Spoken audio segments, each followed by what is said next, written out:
Paul Schaeffer, bonjour. Bonjour. Vous avez publié aux éditions L'Harmattan, Formation des diététiciens et esprit critique.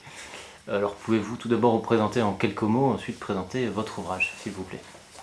Oui, bonjour, donc je m'appelle Paul Schaeffer, je suis doctorant en sciences de l'éducation à l'Université Paris 8, au laboratoire Experis, et je suis aussi le président de l'association de diététique et nutrition critique. Cette association en fait essaye d'être un contre-pouvoir par rapport à l'industrie agroalimentaire et son influence dans le champ de la santé. Et donc, oui, je viens de publier ce livre qui s'adresse en tout premier lieu aux enseignants, aux diététiciens et aux étudiants en diététique. Alors je précise d'emblée qu'il ne s'agit pas de juger la formation comme un chercheur qui viendrait regarder et dire « oh là là, ça c'est pas bien » d'une manière surplombante. Non, non, il s'agit vraiment d'essayer d'apporter un regard sur des choses qui pourraient être étoffées pour justement soutenir la profession qui manque encore de reconnaissance en France. Les consultations de diététiciens ne sont pas remboursées. Voilà, donc moi c'est pour favoriser le métier qui soit encore plus étoffé. Et c'est vrai que l'influence de l'industrie agroalimentaire est quand même extrêmement forte. C'est un des déterminants des comportements alimentaires et de la santé de plus en plus étudié. Notamment une revue de médecine internationale a fait toute une série sur l'influence de l'industrie agroalimentaire dans le champ de la santé en disant mais c'est essentiel, on ne peut plus passer à côté de ça. Et il se trouve que dans la formation des diététiciens, on n'en parle presque pas. Et donc c'était une de mes grandes interrogations de départ. Alors que l'industrie agroalimentaire pratique du lobbying, a un impact sur la recherche en nutrition, et tout ça, ce n'est pas abordé. Et même ça va au-delà, c'est que l'industrie agroalimentaire intervient même dans la formation initiale des diététiciens, à travers des associations comme Matin Céréales, comme j'en parle dans le livre. Et ça, les étudiants ne s'en rendent pas compte en fait, qu'il s'agit là d'une opération de marketing déguisée. Donc voilà, ça fait partie des interrogations que j'essaie de transmettre dans ce livre,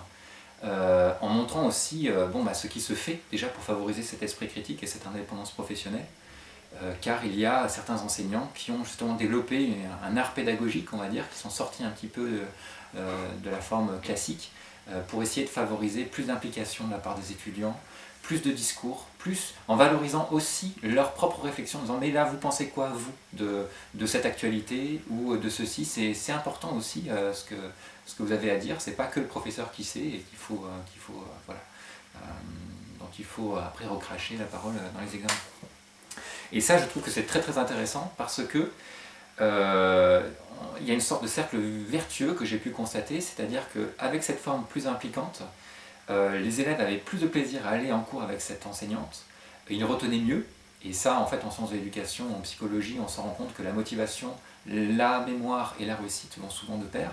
et c'est ce à quoi on aboutissait aussi, c'est qu'il y avait une réussite qui était, semble-t-il, aussi supérieure dans ce contexte-là.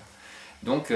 c'est ce genre de pédagogie qui aussi a encouragé la réflexivité et des prises de position aussi concernant l'industrie agroalimentaire que je voulais mettre en avant en disant, même dans les contraintes de ce BTS qui est très lourd, où il y a très peu de temps, où il y a un programme très chargé, on pouvait aussi pédagogiquement faire des choses très intéressantes dans ce cadre-là, et en sachant en plus que le BTS va peut-être passer en 3 ans, ce qui serait une bonne chose, ça laisserait plus d'espace pour favoriser ce genre de choses, en sachant que malheureusement, par contre, que ça fait depuis des années que la profession le demande, comme ça se fait dans d'autres pays où là c'est 3, 4 ou 5 ans pour devenir diététicien, et en France c'est toujours 2 ans depuis les années 70, donc ils espèrent qu'il y aura un renouveau, et moi mon espoir c'est que ce livre pourra contribuer à alimenter la réflexion pour favoriser cet esprit critique et cette indépendance.